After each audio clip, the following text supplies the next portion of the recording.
on guys, Ishin here. Today I'm walking the FD again. Just kidding. I finally have the FD race car up on its wheels. It's nowhere near finished, it didn't even start yet, but it's outside of the garage today because I want to walk on the Datsun a little bit. As I said in many of my videos, I have a lot of plans for the Datsun. I want to go wide body, I want to get new coilovers, new wheels, do a lot of body work on the engine. But like every car owner does when they first get the car, I wanted to change up the exhaust a little bit. When I purchased the car, there was a resonator under the car in the center section, and there was also a muffler at the tip of it, and it was a little too quiet. I know for performance reasons that might be the best way to go in terms of power, but I'm used to side exit on my Evo, which is ridiculous. I'm used to straight piping the F3 RX-7, which is the exhaust sitting right here, just straight pipe, no resonator, no nothing. So I like my cars to be loud. So in the winter time, I decided to chop off the axle back, and I was driving around in the Datsun for a little bit.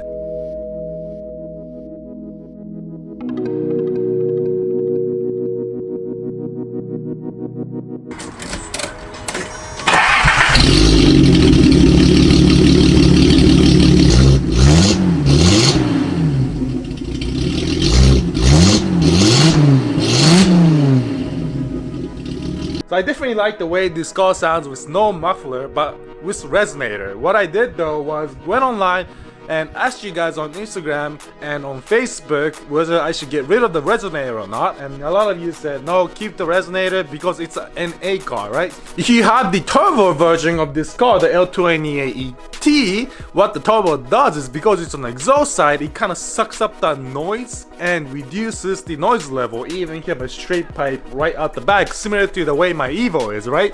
If I do side exit on the Evo, and if the Evo was NA, it will be ridiculously loud. Not that it's not ridiculously loud as is. Long story short, I decided to keep the resonator that's placed in the middle of the car right now, and just kind of mock up the axle back in the back end. Now another thing I considered doing was headers on these cars. It goes from 6 to 2, which is strange, and then it goes from 2 to 1 there.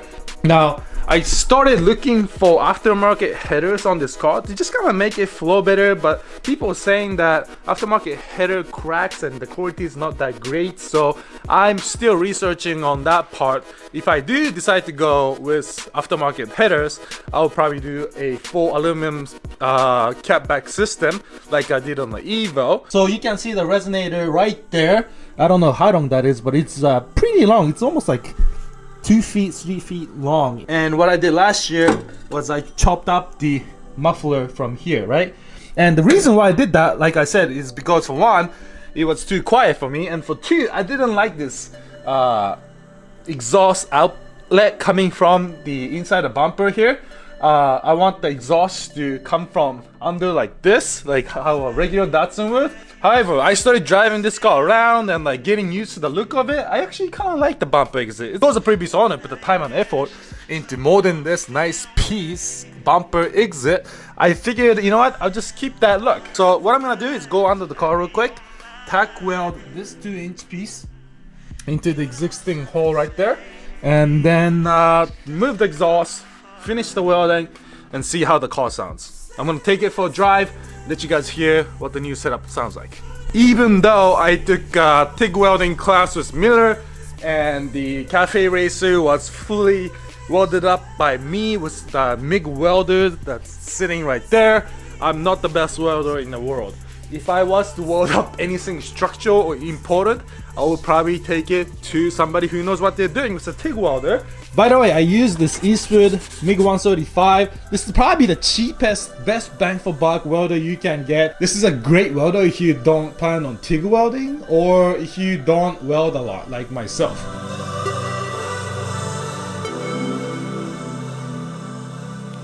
Sharp turns covered in skin.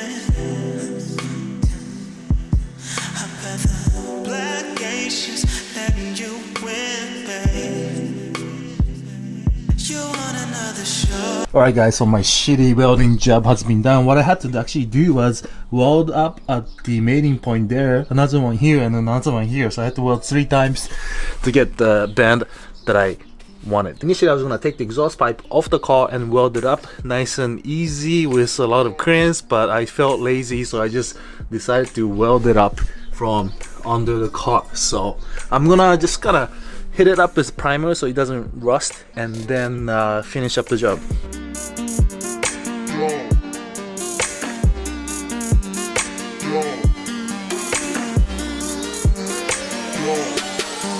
Alright guys, so it's actually been a few days since I installed exhaust because it's been just continuously raining here in Michigan.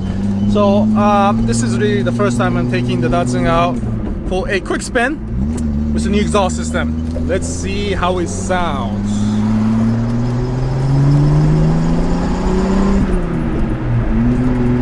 A lot quieter than a straight pipe out the back, and the horrible exhaust smell has disappeared.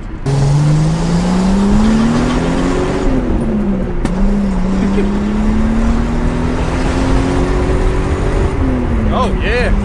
Although this car is extremely slow, it's got a straight 6 engine, right? Oh my god, you hear that pop? It's got a 2.8 liter 6-cylinder straight, so it's got a little bit of torque. And it turns beautifully like a go-kart. Oh man, I love this car. Alright, so now I don't know if you guys could really hear the exhaust from inside the car.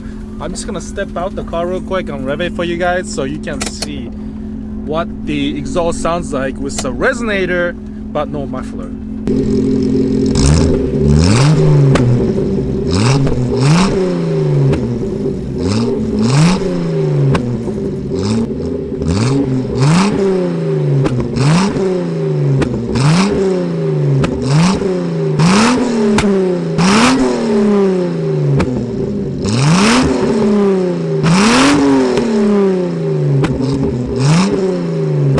And that's it guys for the 280Z exhaust pipe installation. There's no more fumes coming to inside of the car. It sounds amazing, it looks awesome, and I'm happy with the results, and I can't wait to do more stuff to the car. Thanks again for watching the video guys. Let me know if you do have a straight pipe on your 280Z, non-turbo obviously, with a without the resonator in it, because I was curious as to how the no resonator sound would sound on these cars. I don't want it to be too loud, I don't want it to be too raspy, but I'm still curious how that would sound. That might be something I might consider in the future as I go triple reverse and whatnot, ITBs, and start working on the engine itself. So thanks again for watching guys. I'll see you in the next Datsun video.